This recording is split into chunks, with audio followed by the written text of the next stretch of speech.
The universe contains many different systems with interesting and unusual characteristics. Some of these systems are so rare that they have been observed only once or twice despite decades of research.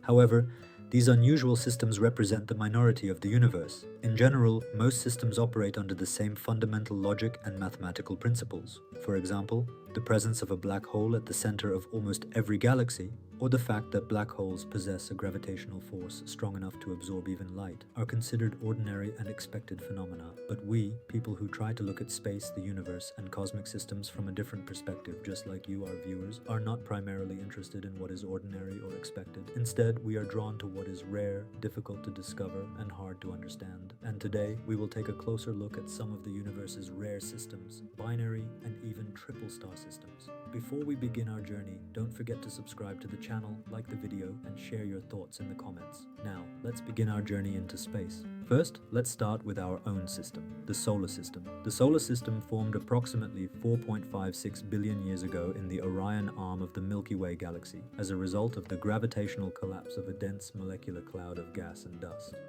During this collapse, the conservation of angular momentum caused a dense protostar to form at the center, while a flattened protoplanetary disk developed around it. As mass accumulated at the center of the disk, rising temperature and pressure initiated hydrogen fusion, giving birth to the Sun. Today, the Sun contains approximately 99.86% of the total mass of the solar system and is a G2 V-type main sequence star. Its surface temperature is about 5,778 Kelvin, while its core temperature reaches approximately 15 million Kelvin. The planets of the solar system acquired different compositions depending on temperature variations between the inner and outer regions of the protoplanetary disk. In the inner regions close to the Sun, only materials with high melting points could condense, leading to the formation of terrestrial planets such as Mercury, Venus, Earth, and Mars. These planets have high-density metallic cores and silicate-dominated mantle crust structures. In the outer regions, lower temperatures allowed volatile compounds such as water, ammonia, and methane to condense.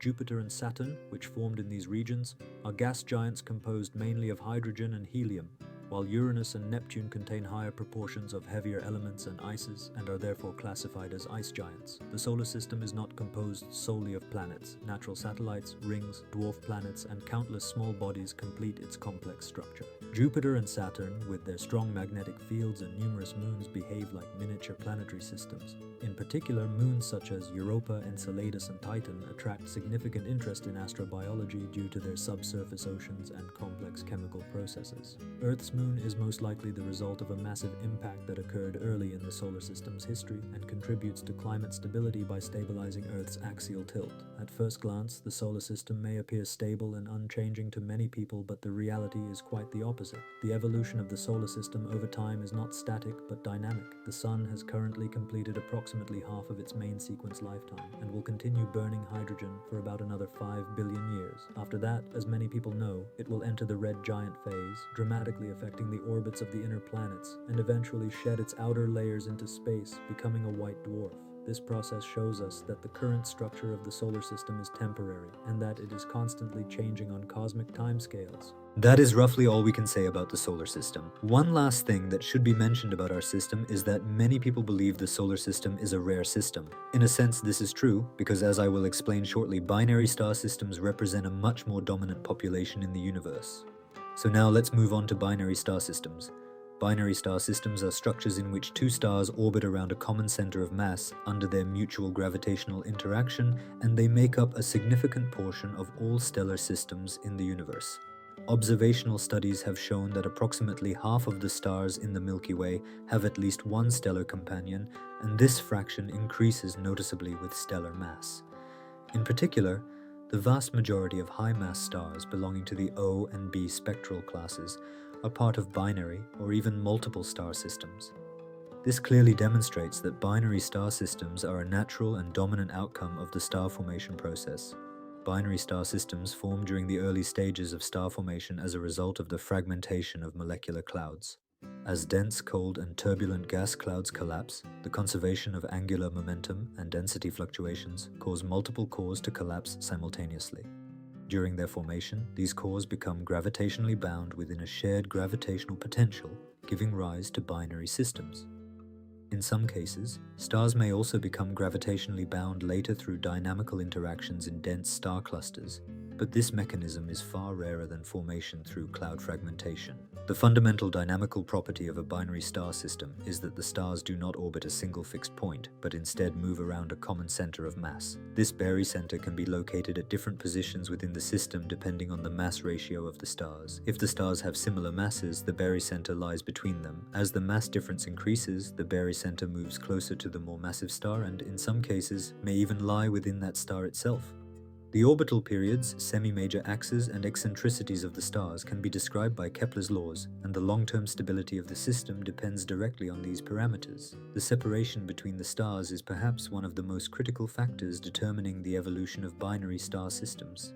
In wide binary systems, the stars can be separated by hundreds or even thousands of astronomical units, and in such systems, the stars have only a limited influence on each other's evolution. In closed binary systems, however, the separation is much smaller, often well below a few astronomical units, which leads to strong tidal interactions, spin-orbit coupling, and mass transfer. In a process known as Roche-Lobe overflow, the outer layers of one star can be gravitationally transferred to its companion, fundamentally altering the radiative and dynamical properties of the system. Binary systems undergoing mass transfer are among the most energetic and observationally striking phenomena in the universe. In systems containing a white dwarf, the accreted material can trigger sudden thermonuclear explosions on the surface of the star, observed as novae.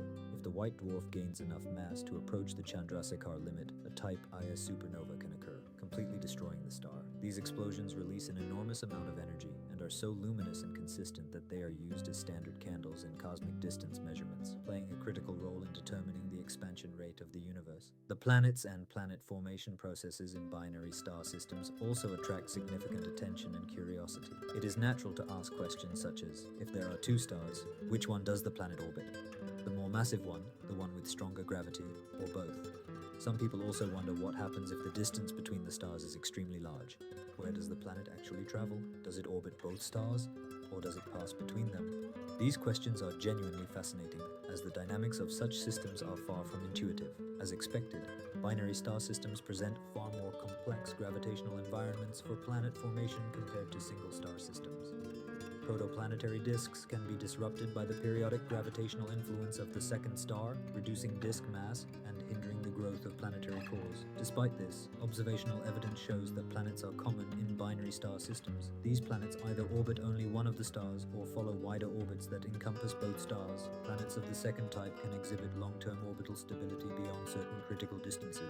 So, the answers to the earlier questions are quite clear.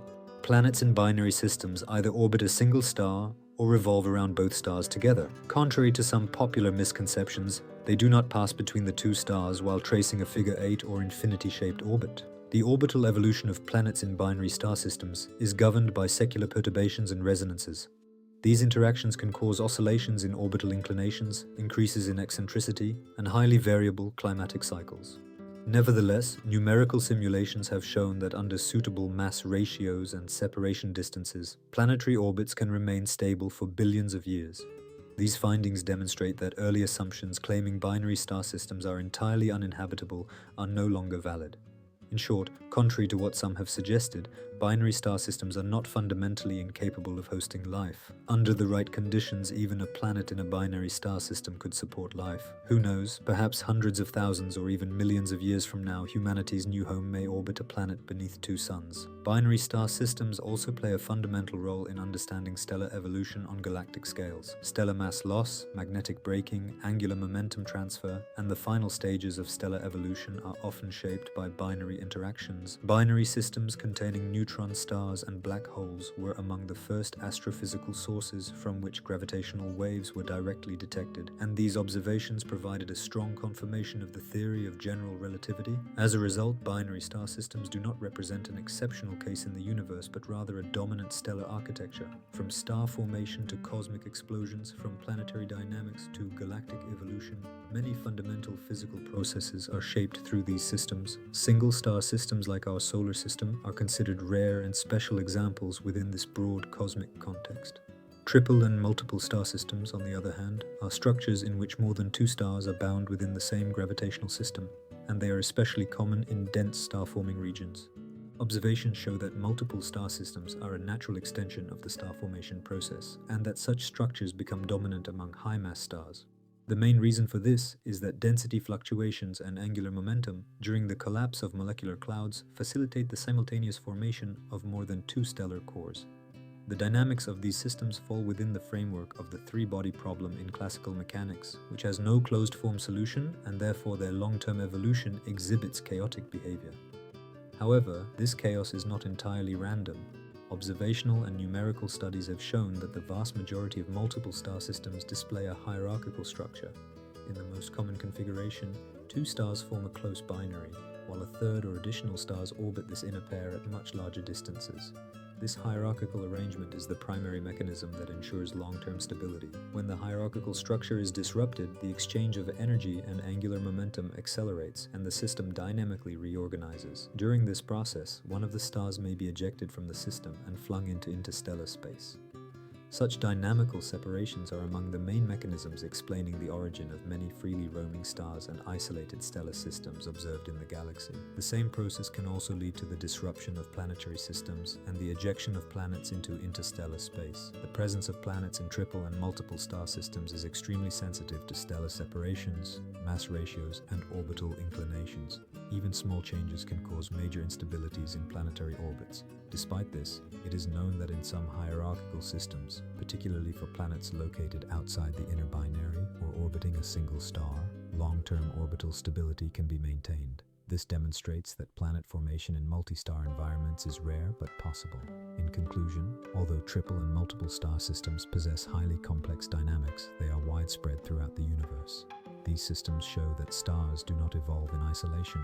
Rather, they are often shaped within shared gravitational environments and lie at the center of the fundamental processes that determine stellar distribution on galactic scales. And so, dear friends, the universe contains countless different combinations and systems. Without a doubt, each one possesses immense beauty, incredible intrigue, and astonishing diversity. Our system is currently the only one known to host life. However, it is not the only system capable of supporting life. Many systems, planets, moons, and structures suitable for life have been discovered throughout the universe.